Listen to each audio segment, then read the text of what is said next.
महाराष्ट्रात गेल्या 48 तासांपासून धुवाधार असा पाऊस बरसतोय। हवामान विभागाने 29 जिल्ह्यांसाठी येलो अलर्ट जारी केलाय, तर पुढचे 2 दिवस मुसळधार पावसाचा अंदाज सुद्धा वर्तवण्यात आलाय। महाराष्ट्रात पावसाची नेमकी काय स्थिती आहे, सुरुवात करूयात वाशिम जिल्ह्यातल्या बातमीनं। तर वाशिम जिल्ह्यात दुपारनंतर पावसानं पुन्हा जोर धरलाय। जिल्ह्यात मुसळधार पाऊस सुरूच आहे। वाशिम तालुक्यातील किनखेडा गावात दुपारी ढगफुटी सदृश्य पाऊस झालाय। या पावसामुळे शेतकऱ्यांसह नागरिकांचं मोठ्या प्रमाणात नुकसान झालंय। गावातील रस्त्यांवर पाणी साचलंय, अनेक घरांमध्ये सुद्धा पाणी शिरलंय। वाशिम जिल्ह्यातील रिसोड आणि मालेगाव तालुक्यात गेल्या 24 तासांपासून मुसळधार पाऊस कोसळतोय। दोन्ही तालुक्यात नदी नाले हे दुथडी भरून वाहत आहेत। यंदाच्या पावसाळ्यात काही गावांना चौथ्यांदा पुराचा फटका बसलाय। वाशिमच्या मालेगाव तालुक्यातील खंडाळा, शिरपूर, वाघी परिसरातून जाणाऱ्या अडोळ नदीला पूर आलाय। नदीकाठच्या शेतांमध्ये पाणी साचून मोठं नुकसान झालंय। अनेक भागात पुराच्या पाण्यासोबतच पिकं सुद्धा वाहून गेली आहेत।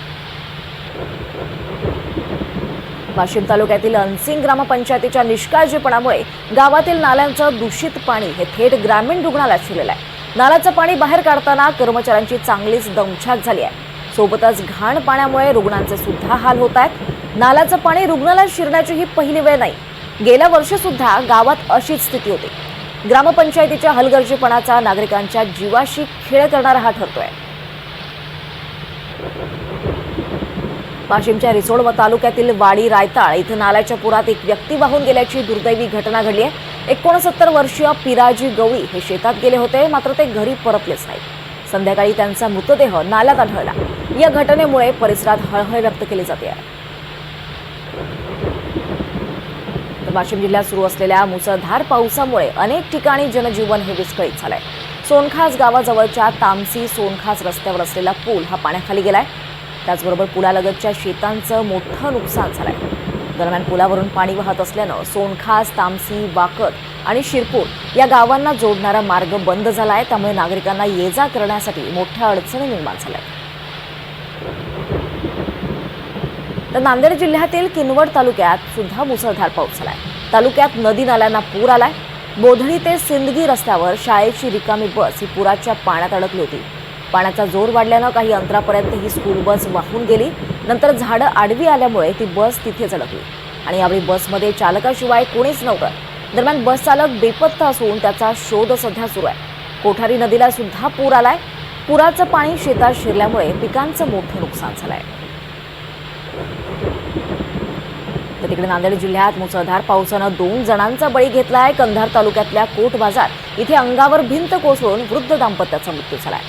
2 दिवसांपासून सुरू असलेल्या या पावसामुळे कच्च्या मातीची भिंत ही कमकुवत झाली होती। रात्रीच्या वेळी पावसाचा जोर आणखी वाढला आणि याच वेळी घराची भिंत नासिर आणि त्यांची पत्नी हसीना यांच्या अंगावर कोसळली। या दुर्घटनेत दोन्ही वृद्धांचा मृत्यू झाला। तर लातूर जिल्ह्यातून वाहणाऱ्या तेरणा, तावरज आणि मांजरा या 3ही नद्यांनी धोक्याची पातळी ओलांडली आहे। 2 दिवसांच्या संततधार पावसामुळे नद्यांनी रौद्र रूप धारण केलंय। तर प्रशासनानं नदीकाठच्या गावांना सतर्कतेचा इशारा देखील दिलाय। तर धोकादायक परिस्थितीतील नागरिकांनी सुरक्षित स्थळी स्थलांतर करण्याच्या सूचना सुद्धा देण्यात आल्यात। लातूरमधीलच मन्याड नदी मात्र अजून सुद्धा जोरदार पावसाच्या प्रतीक्षेत आहे। या भागात अपेक्षित पाऊस न झाल्यामुळे मन्याड नदीचा तळ सुद्धा पूर्णपणे झालेला नाही। पाऊस वाढत असल्यामुळे शेतकऱ्यांना काहीसा दिलासा मिळालाय, मात्र अजून सुद्धा दमदार पावसाची प्रतीक्षाच आहे। तर संभाजीनगरच्या पळशी गावात चक्क अर्धा पूल हा पुरात वाहून गेलाय। अतिवृष्टीमुळे या पुलाची धोकादायक स्थिती झाली आहे। हा पूल गावाला मुख्य रस्त्याशी जोडतो आणि त्यामुळे नागरिकांना धोकादायक पुलावरून ये-जा करण्याशिवाय दुसरा पर्यायच नाहीये। छत्रपती संभाजीनगर जिल्ह्यात जोरदार असा पाऊस कोसळतोय। वैजापूर तालुक्यातील लासूर गावमध्ये सुद्धा पावसानं हजेरी लावली आहे। त्यामुळे शिवना नदीला पूर आलेला आहे। नदीला आलेल्या पुरामुळे नागरिकांना संपर्क हा तुटलाय। तर या पूरस्थितीमुळे लासूरमध्ये जनजीवन सुद्धा विस्कळीत झालंय। तर संभाजीनगर शहरातीलच पळशी, मांडकी, गोपाळपूर, पोखरी आणि पिसादेवी या परिसरात नदी नाल्यांना पूर आलाय। अनेक ठिकाणी 4 चाकी वाहनं ही पाण्यात बुडाल्याचं चित्र आहे। नदीपात्रात कचरा टाकल्यामुळे ही परिस्थिती निर्माण झाल्याचा आरोप काही नागरिकांनी केला आहे।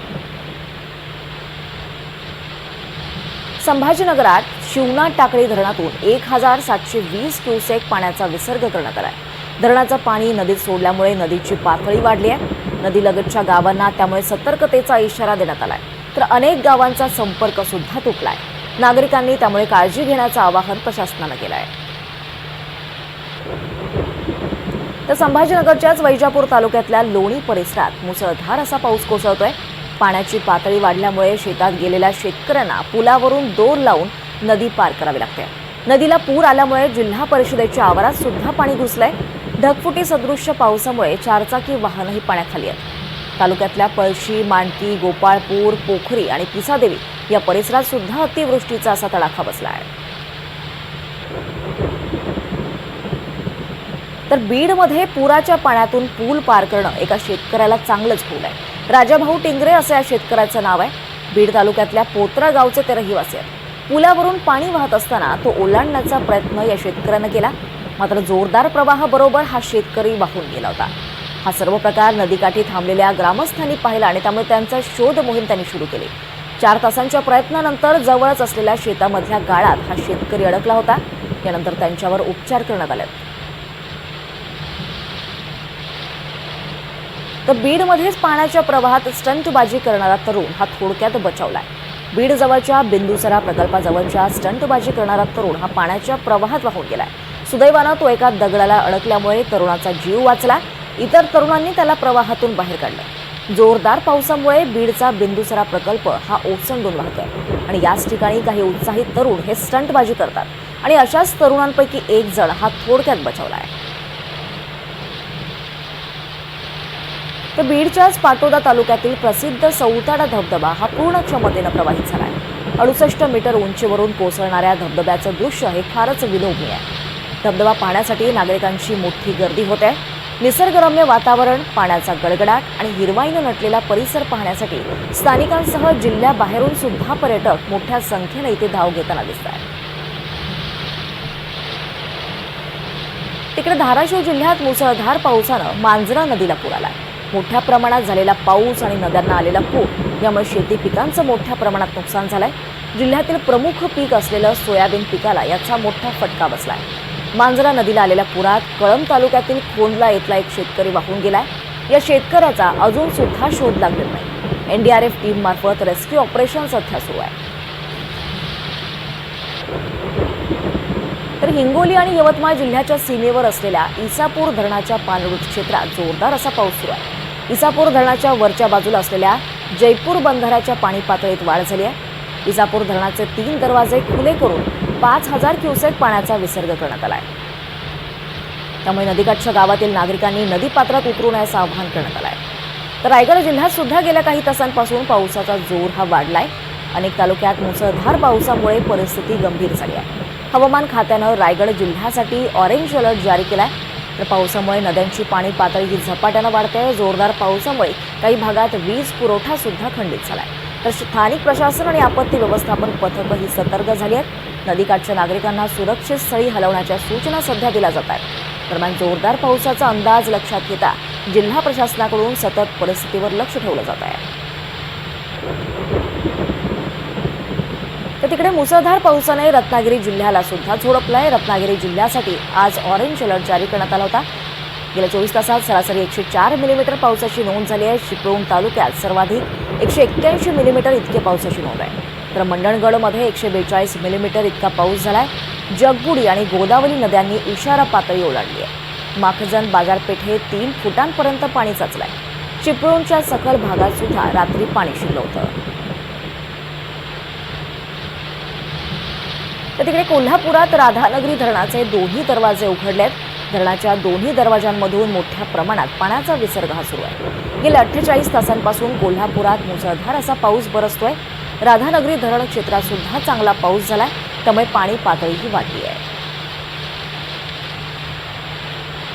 तर सोलापूर जिल्ह्यातील अक्कलकोट तालुक्यात गेल्या 24 तासांपासून पावसाची जोरदार बॅटिंग सुरू आहे. अक्कलकोट तालुक्यातल्या भुरी कवठा धरण हे ओव्हरफ्लो झालाय. त्यामुळे खैराट वरनाळ पूल हा पाण्याखाली गेलाय. पूल ओलांडण्यासाठी गावकरी जेसीबीचा वापर करताना दिसत आहेत. तर सोलापूर जिल्ह्यातही सलग 5 दिवसांपासून पावसानं उसंत घेतलेली नाहीये. मुसळधार पावसामुळे नदी नाले हे ओसंडून वाहत आहेत. उत्तर सोलापुरात खुनेश्वर पूल हा पाण्याखाली गेलाय. पुलावरून पाणी वाहत असल्यामुळे लोक हे जीव मुठीत घेऊन पूल पार करतात. सोलापूर जिल्ह्यात सुरू असणाऱ्या मुसळधार पावसाचा शेतीला फटका बसलाय. बार्शी तालुक्यातील यमाई तलाव हा ओव्हरफ्लो झालाय. त्यामुळे सांडव्यातून सुटलेल्या पाण्याने यमाई नदीचा प्रवाह वाढलाय. कोरेगावात 50 हेक्टर शेती ही नदीच्या प्रवाहात वाहून गेली आहे. तर अमरावती जिल्ह्यात 24 तासांपासून संततधार पाऊस बरसतोय. वरुड मोर्शी भागात सुद्धा मुसळधार पावसानं हजेरी लावली आहे. धुवाधार पावसाचा संत्रा पिकाला मोठा फटका बसलाय. नुकसानग्रस्त शेतकऱ्यांकडून त्यामुळे नुकसान भरपाईची मागणी केली जाते आहे. हिंगोली आणि यवतमाळ जिल्ह्याच्या सीमेवर असलेल्या इसापूर धरण क्षेत्रात पाण्याची मोठ्या प्रमाणात आवक झाली आहे आणि त्यामुळे इसापूर धरणाचे 13 दरवाजे 1 मीटरनं उघडण्यात आले. या 13 दरवाजांमधून 43,207 क्युसेकनं पैनगंगा नदी पात्रात विसर्ग सुरू आहे. इसापूर धरणातून मोठ्या प्रमाणात पाण्याचा विसर्ग चालू असल्यानं नदीकाठच्या गावांना त्यामुळे सतर्कतेचा इशारा देण्यात आला आहे. जळगावच्या धरणगाव शहरातील धरणी परिसरात सलग दुसऱ्या दिवशी धरणी नाल्याला प्रचंड पूर आला. परिसरातील जनजीवन त्यामुळे विस्कळीत झालंय.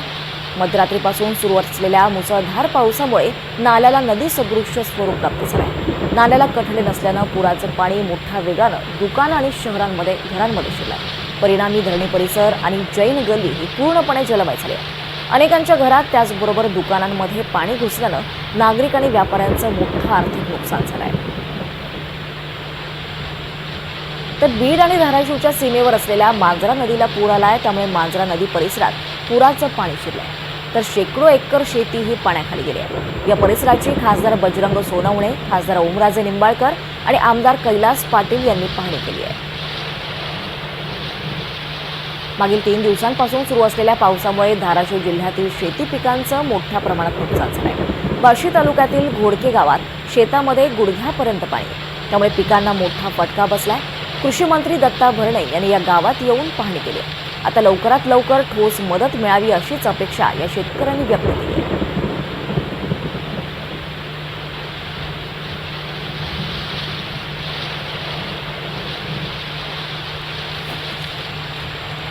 अकोल्याच्या मूर्तिजापूर तालुक्यात झालेल्या ढगफुटी सदृश्य मुसळधार पाऊस झालेला आहे. या पावसानं जनजीवन हे विस्कळीत झालंय. राष्ट्रीय महामार्गावरच्या व्यास धाब्याजवळच्या सर्व्हिस रस्त्यावर नदीसारखा पाण्याचा प्रचंड असा ओघ वाहत होता. या दरम्यान अनभोरा इथल्या घरांमध्ये पाणी शिरलं आणि त्यामुळे नागरिक सध्या चांगले संतप्त आहेत. तर दर्यापूर मार्गावरील वाहतूकही पूर्णपणे ठप्प झाली होती.